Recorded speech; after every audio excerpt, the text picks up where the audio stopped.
안녕하세요. 여러분 삶의 우상향을 응원하는 웅덩이 매매법 디벨로몽입니다. 오늘 나스닥 급락을 보이던 상황에서 상승으로 마감할 것이라 예상한 분 계신가요? 모든 전문가, 모든 유튜버가 틀렸으며 페닉셀한 개인 투자자만 불쌍해져 버렸습니다. 오늘은 CPI 발표만을 시장이 바라봤었죠. 그리고 예상치보다 높게 나오며 모든 전문가, 유튜버들의 말대로 급락을 시작했습니다. 거의 시작부터 마이너스 3%를 보인 나스닥이죠. 그런데 누구도 예상치 못한 무려 2% 상승 마감을 보였다는 겁니다. 이 변동성이 얼마나 자주 볼 수 없냐면 프리장에서 1% 상승을 보이다가 CPI가 발표된 후 마이너스 3% 급락으로 전환. 그런데 모두의 예상을 깨고 장 마감했을 땐 플러스 2%로 다시 전환한 것이죠. 그리고 과거를 살펴보면 이는 총 5번 있었습니다. 그리고 2008년 1월 23일을 제외한 나머지 4번은 조금 더 하락할 수는 있지만 바닥 부근 그 어딘가였다는 겁니다. 다시 돌아와 오늘 가장 중요한 핵심 주제 소비자 물가지수 CPI를 안 볼 수가 없죠. 다 아시겠지만 헤드라인 CPI는 8.1%가 예상치였는데 예상치보다 높게 8.2%로 나왔고 문제는 코어 CPI가 심지어 지난달보다 상승했다는 겁니다.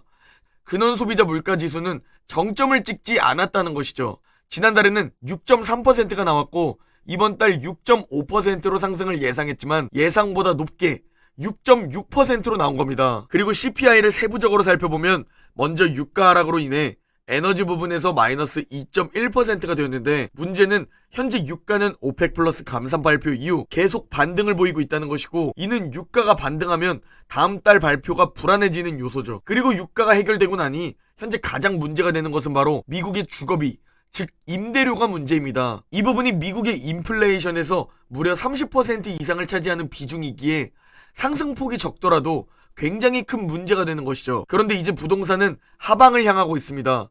우리 모두 알고 있습니다. 그러나 문제는 이 부동산 부분은 늦게 집계된다는 데 있습니다.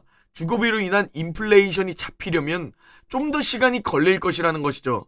즉 이미 잡히고 있지만 이게 CPI 발표에 반영되려면 몇 개월 정도 소요되기에 당장 다음 달에 반영될지 언제 반영될지 정확히 알 수 없다는 겁니다. 어떤 전문가들은 올해 말 내년 초 반영을 바라보고 어떤 전문가들은 주택가격 급락 후 1년 이상의 시간이 필요하다고 바라봅니다. 즉 이 역시 시간이 해결해 줄 것이라는 거죠. 그리고 이런 미친 CPI가 발표된 후 11월 금리 인상 전망이 확 바뀌었습니다.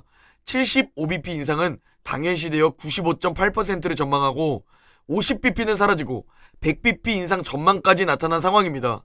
심지어 세계 최고 엘리트 집단들은 CPI가 8.1%보다 높게 나오면 하락할 것이라 전망했습니다.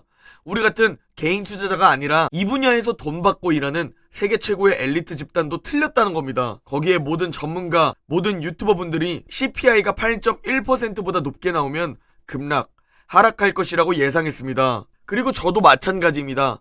영상에서 예상을 하진 않았지만 속으로는 8.1%보다 높게 나오면 하락할 텐데 그렇게 생각했고 실제로 8.2%가 나오자 일찍 잠이나 자자 라고 하락을 생각했습니다. 그런데 증시는 모두의 예상을 깨고 상승하며 마감했다는 겁니다.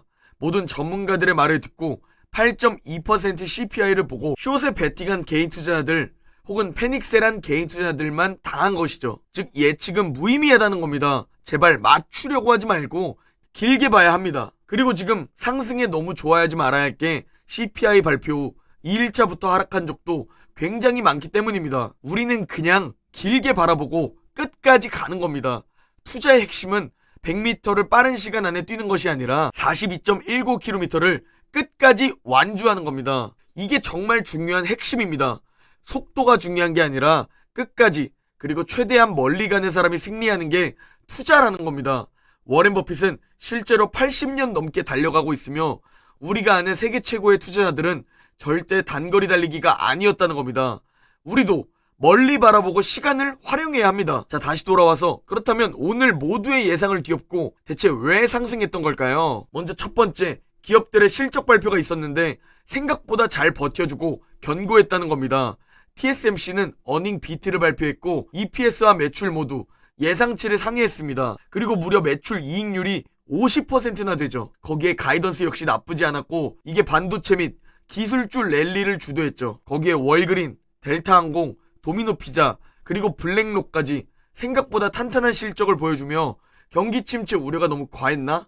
정말 완만한 둔화, 침체로 끝나나? 라는 기대감으로 작용했다는 것이고, 두 번째 이유는 숏 커버링입니다. 우리 모두 마음의 준비를 하고 있었습니다. 이번 CPI 발표 급락할 것이라는 것에 대해 말이죠. 그리고 투자자들은 공매도에 나서면서 CPI 발표 직전에 지수 선물 숏 포지션을 보면 역대급까지 상승한 것을 볼 수 있습니다. 그리고 급락한 후 공매도한 투자자들이 차익 실현에 나서면서 지수가 상승했고, 여기서 숏 커버링이 발생하면서 상승폭이 커졌다는 얘기가 있습니다. 실제로 경기 침체 우려 상황에서 반도체, 금융, 기술주가 상승했다는 것은 숏 커버링 발생을 추정해 볼 수 있죠. 그리고 세 번째 이유로 이제 근원 CPI도 피크아웃이라는 전망입니다. CPI 보고서를 살펴보면 인플레이션 확산은 줄고 있습니다. 특히 주택은 확실히 떨어지고 있고, 이는 주거비와 서비스 물가도 결국 시간이 해결해 주겠지만 하락할 것이라는 거죠. 결국 우리는 장기적으로 바라보면 된다는 겁니다. 지금 스트레스 받고 마음 졸일 필요가 없습니다. 오히려 평단가를 지금 낮출 수 있고, 오히려 여기서 평단가를 더 낮추고 수량을 모아야만이 상승할 때 수익 극대화를 누릴 수 있습니다. 그러니 정말 장기적으로 마라톤을 해야 합니다. 그렇다면 장기적으로 어떤 사이클을 보일까요? 정확한 시기는 아무도 알 수 없지만 2020년에 코로나가 발생했고 경제는 급격하게 하강하며 침체에 빠졌었죠. 연준은 막대한 양의 돈을 풀며 양적 완화를 진행했고, 경기 침체 상황에서 주가는 상승을 보였습니다. 2년 동안 상승장을 만들었죠. 그러나 이로 인해, 그리고 추가로 러시아 전쟁과 중국 봉쇄로 인해 공급망까지 악화되며 인플레이션이 상승했고, 공급망을 건드릴 수 없는 연준은 수요를 억제하기 위해 현재 금리 인상을 하고 있습니다.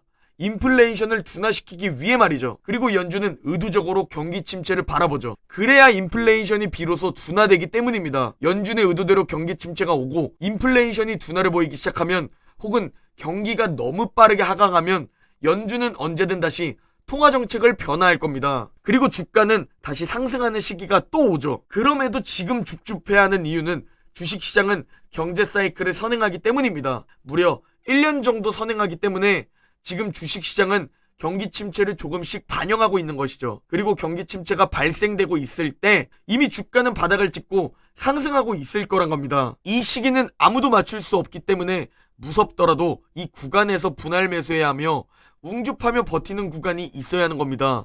여기서 용기 내고 고통을 인내하지 않으면 그에 상응하는 수익 역시 얻을 수 없기 때문이고, 이는 곧 여러분은 지금 그 자리에 평생 머무른다는 얘기가 됩니다. 우리는 지금보다 더 나은 삶을 위해, 지금의 삶에서 벗어나기 위해 고통을 인내하기로 선택하고 장기적으로 투자하기로 마음먹은 겁니다. 피터 린치가 무려 몇십 년 전 연설했을 때입니다. 몇십 년 전에도 지금과 같았다는 것이죠. 아니, 연준 의장도 인플레이션이 일시적일 줄 알았고, 연준 의장도 2023년 내년부터 금리 올릴 것이라 했는데, 올해 이렇게 벌써 4%까지 올릴 줄 파월도 몰랐는데 우리가 어떻게 예측해서 매도합니까? 우리는 주식시장에서 성공하기 위해 정기적으로 손실이 일어날 수 있고, 정기적으로 좌절할 사건이 나타날 것이고, 정기적으로 예측하기 어려운 사건이 있다는 것을 마음속으로 각오하고 받아들여야 하는 겁니다. 지금 러시아 전쟁, 인플레이션, 미친 금리 인상 모두 올 게 왔구나 하면서 버텨내야 하는 것이죠. 시장 폭락은 주식시장이 존재하는 한, 아니 자산시장이 존재하는 한 언제든 일어날 겁니다. 우리는 훌륭한 자산에 투자했고 미국을 대표하는 글로벌 기업들에 분산 투자했습니다. 장기적인 목표에 집중하고 인내하는 것만이 우리를 경제적 자유로 이끌어줄 겁니다. 제가 작년부터 말했지 않습니까? 결국 극소수만 살아남을 거라고. 이 영상을 보는 여러분들 중 1000명 중 999명은 결국 떨어져 나갈 거라고. 알면서도 못 버티는 게 사람 심리라고. 그러나 이 영상을 보는 여러분은 꼭 1000명 중 극소수 1명이 되길 바란다고. 함께 버텨보자고 말입니다. 아니, 반토막 났던 2008년도 버틴 QLD가 지금 이걸 회복 못할까요? 2030년만 되어도 엄청난 수익률이 되어 있을 겁니다. 당연히 그전엔 우리 계좌는 이미 양전하겠죠. 내 계좌를 건드리는 건 나 자신뿐입니다. 나 자신과 맞서 싸우고 나 자신을 컨트롤하는 자가 극소수가 될 수 있습니다. 그러려면 투자한 자산과 방법에 대한 강한 확신이 있어야 하고 뚝심 있게 버텨야 하는 것이죠. 겨울을 버텨내는 소나무처럼 말이죠. 오늘 영상은 여기까지입니다. 모두 오늘 하루만 힘내면 주말입니다. 오늘 하루 화이팅 하시고 그럼 내일 영상에서 뵙겠습니다.